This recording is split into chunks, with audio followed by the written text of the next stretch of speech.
مفتاح صاحب، یہ جو آئی ایم ایف والا معاملہ ہے، دوبارہ اس کی طرف میں پھر آپ کو لے کے جانا چاہوں گا. عام طور پر جب یہ شروع کرتے تھے، میں کوئی 1990 سے ان کو کور کر رہا ہوں، تو یہ معاملہ شروع میں ایسے ہی شروع ہوتا ہے کہ ایک ریویو رپورٹ بنانے لگے ہیں.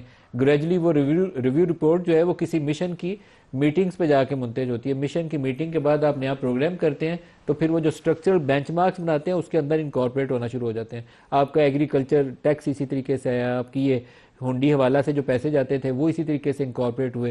اسٹیٹ بینک کی اٹانومی ہو، گورنر کتنا انڈیپینڈنٹ ہوگا، ایکسچینج ریٹ کتنا وفاق سے ڈی لنکڈ معاملہ ہوگا، اٹانومی ہوگی، سب چیزیں ایسے ہی سٹیپ بائی سٹیپ آئی تھیں. اب یہ ججز کی تعیناتی اور آپ کی جوڈیشل انڈیپینڈنس بھی ایسے انکارپوریٹ ہونے والی ہے.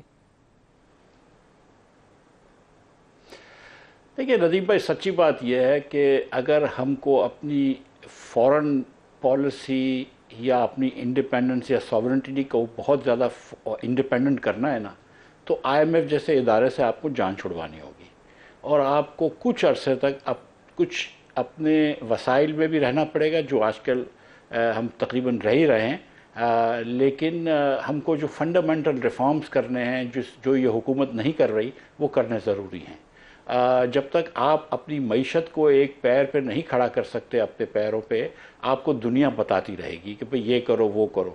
اب یہ والی جو بات ہے، اس کو چھوڑ دیں کہ پی ٹی آئی کے جو لوگ ہیں وہ دنیا بھر میں کیا باتیں کر رہے ہیں، چاہے وہ جی ایس پی پلس کے بارے میں ہو یا دیگر باتوں، ان سب چیزوں کو ایک طرف سائڈ پہ رکھیں. اور جی ایس پی پلس میں بھی مسئلہ ہے، آپ جانتے ہیں کہ یورپین یونین کے ایمبیسڈرز کہہ چکے ہیں کہ آپ لوگ ملٹری کورٹس میں کیوں ٹرائل کرتے ہیں وغیرہ وغیرہ. ملٹری سر اس کا جولائی میں ریویو ڈیو ہے. آپ کو کیونکہ اب سر اس کا جولائی میں ریویو ڈیو ہے، جون جولائی کے مہینے میں اس کا بھی ریویو ڈیو ہے جی ایس پی کا. تو کیونکہ ہم ایک غریب ملک ہیں تو دنیا ہم پہ تھوڑے سے انگلی اٹھا سکتی ہے. اور پھر ہم یہ جو کرتے ہیں نا، دیکھیں میں آپ کو سچی بات بتاؤں، ابھی کل پرسوں یہ کرجیوال صاحب ہیں، اروند کرجیوال، بمبئی دلی کے اندر الیکشن ہار گئے. انہوں نے کہا میں الیکشن ہار گیا، میں ہار مانتا ہوں، جیتنے والے کو مبارکباد دیتا ہوں، خدا حافظ، اگلی مرتبہ پھر الیکشن لڑ لیں گے.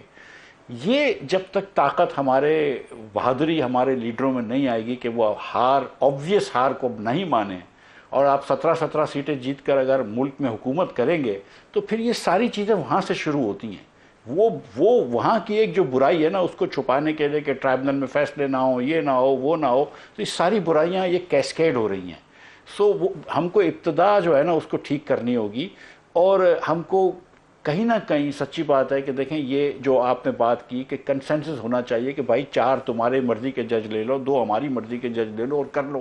اب ہر جگہ آپ نے ہوشیاری کرنی ہے کہ اس کو ٹیمپرری بھیجو تاکہ ایک مرتبہ پھر ڈوگر صاحب آئیں گے. اب ہم ایک مرتبہ ڈوگر کوٹ دیکھ چکے ہیں اور پھر ہم ایک اور ڈوگر کوٹ لے کر آ رہے ہیں. مطلب مجھے بتائیں کہ یہ کرنے کی کیا لیکن مفتاح صاحب، پاکستان تحریک انصاف والے تو یہ الزام عائد کرتے تھے، پی ٹی آئی والے تو یہ الزام عائد کرتے تھے کہ موجودہ حکومت 17 سیٹیں ہیں ان کی اور حکومت بنا کے بیٹھے ہیں. آپ نے بھی ابھی کہا 17 سیٹوں والے حکومت میں بیٹھے ہیں. یہ بڑا سخت الزام ہے، کوئی پیچھے اس کے بنیاد بھی ہونی چاہیے. سر میری بات گزارش یہ ہے ندیم بھائی کہ ہم من حاصل قوم جھوٹ بول سکتے ہیں، لیکن سچی بات ہے کہ 17 نہیں ہوں گی، 18 ہوں گی، بہت تو 20 ہوں گی، لیکن اس سے زیادہ تو نہیں تھی نا. اب یہ باتیں تو ساری کھلی بات ہے نا. اب ہم کیوں ایک تو گناہ کر رہے ہیں، ایک تو پہلے غلطی کری پھر اس کے اوپر جھوٹ بول کے گناہ بھی کریں. تو بات تو سچی یہ ہے. اگر پی ٹی آئی والوں کو ایسے برابر کرنے کے لیے میں بتا دوں کہ 10 سال جو ہے یہ فوج کی بلبوتے پہ سیاست کرتے رہے. 2014 کا دھرنا ایک دم انلیگلی اور ان ایتھیکل اور امورل اور اینٹی ڈیموکریٹک دھرنا تھا. تو پی ٹی آئی والے جو ہیں، جب تک فوج ان کے ساتھ تھی تو فوج بڑے سب سے زیادہ جمہوری تھی باجوہ صاحب. اور جس دن باجوہ صاحب نے نکالا اس دن ان کو میر جعفر بھی بولا، میر صادق بھی بولا، پتہ نہیں اور کیا کیا بولا. تو پی ٹی آئی والے بھی کوئی دودھ میں نہائے ہوئے نہیں ہیں، انہوں نے بھی 1000 غلطیاں کی ہوئی ہیں. لیکن اس وقت جو ہے، لیکن ایمانداری کی بات یہ ہے کہ الیکشن میں وہ بہرحال جیتے تھے.